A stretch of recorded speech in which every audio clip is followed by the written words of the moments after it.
ஒருமுறை வெட்டியான் ஒருவன் பிணத்துக்காக குழி தோண்டும் பொழுது சிவலிங்கம் ஒன்றை கண்டெடுத்தான். அதை அரசனிடம் எடுத்துச் சென்ற பொழுது, சுடுகாட்டில் கிடைத்ததை நீயே வைத்துக்கொள், சுடுகாட்டு சாம்பலை வைத்து அபிஷேகம் செய் என்று ஏளனமாக அரசன் கூறிவிட்டான். இறை வழிபாடு என்னவென்றே தெரியாத வெட்டியான் அரசனது வார்த்தைகள் ஏளனமானவை என்பதை அறியாமல் பிணம் எரித்த சாம்பலை கொண்டு சிவலிங்கத்துக்கு அபிஷேகம் செய்து வழிபட்டான். ஒரு நாள் திடீரென பெய்த மழையினால் சுடுகாட்டில் இருந்த சாம்பல் முழுவதும் கரைந்து விட்டது.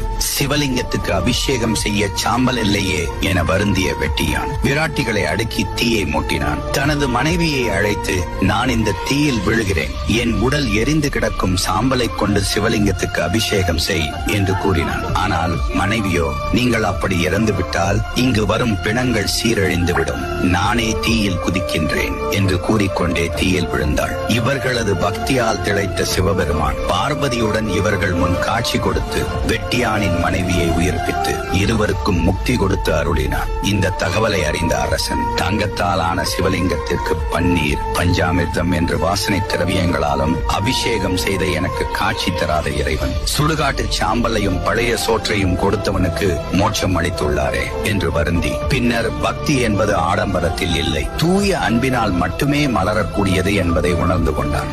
பக்தர்களிடம் சிவபெருமான் எதிர்பார்ப்பது அன்பு மற்றும் தூய்மையான திடமான நம்பிக்கையான பக்தி மட்டும்தான். இந்த மாதிரி